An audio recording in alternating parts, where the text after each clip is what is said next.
बैठे बैठे क्या करोगे, करना है कुछ काम। अरे बैठे बैठे क्या करोगे, करना है कुछ काम। आज शुरू करो अंताक्षरी लेके हरि का नाम। हरि का नाम माँ से गाई गाई गाई। अम्मा से कौन गाना होला? रुको रुको रुको, हम गाइब। मेकअप के पैसा भरता, आईफोन के ऑर्डर कर दा हमरे राजा। बापर से हमर खाली थोड़ा कैश डिपॉजिट कर दा हमरे राजा। अरे टेंशन वेंशन छोड़ दा, भर दे हम सगरे बिल। तेरे हिल के नीचे दिल आ गया, हिल के नीचे दिल। तेरे हिल के नीचे दिल आ गया, हिल के नीचे सुना। तेरे हिल के नीचे दिल आ गया, हिल के नीचे दिल। ला से बोला लो। लस्सी कौन गाना होला? लस्सी दीदी जल्दी बोल। तो हनियों को याद करो सोन, पार्टी में बैठ गेल बा लोग। आ दीदी याद कर। का भाई स्टॉक खत्म हो गई का? ना जी, हाई ली लस्सी। लागे डर देवर करी घात राजा। लागे डर देवर करी घात राजा। दिन रात रहे छतिए पर हाथ राजा। लागे डर देवर करी घात राजा। दिन रात रहे छतिए पर हाथ राजा। ए जीजाजी राजा जैसे बोली जैसे। का जानता नहीं हमरी के पार्टी कमजोर बा। जैसे बोली जैसे। जीजा जी जोसे गाओ, जोसे गाई। अरे रुक रे, याद पाले तो पहले। ए जीजा जी स्टॉक और आ गइल का? हार मान जाई। काहे हार मान जाई? ए दीदी 1 2 3 गिन तो गिन। अरे कैसे गिन अभी? अरे 2 मिनट टाइम दो लोग। ना टाइम नहीं खे। टाइम नहीं खे। हई सुना जैसे।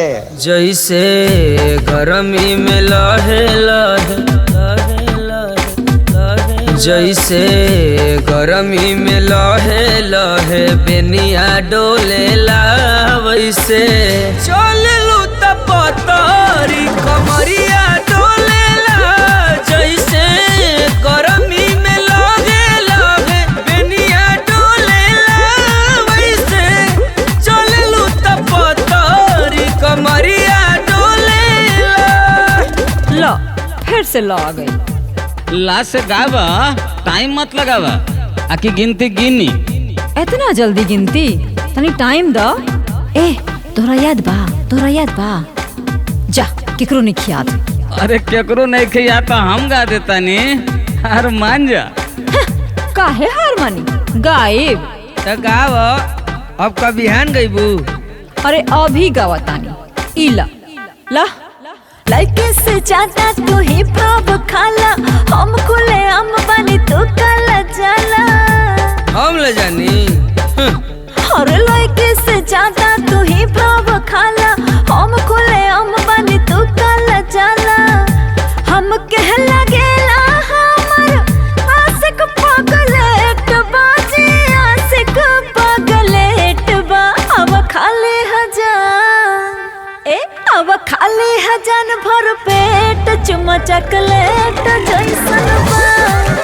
अब खाली हजान भर पेट चुमा चॉकलेट जैसन बा।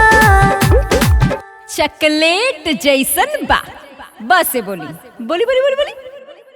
बास बा बा बा बा। अरे जीजा जी के नहीं खिया। ए दीदी गिन। 1 2 3। जीजाजी हार गए।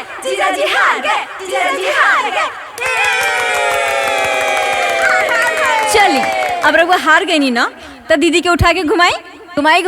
चली घुमाई।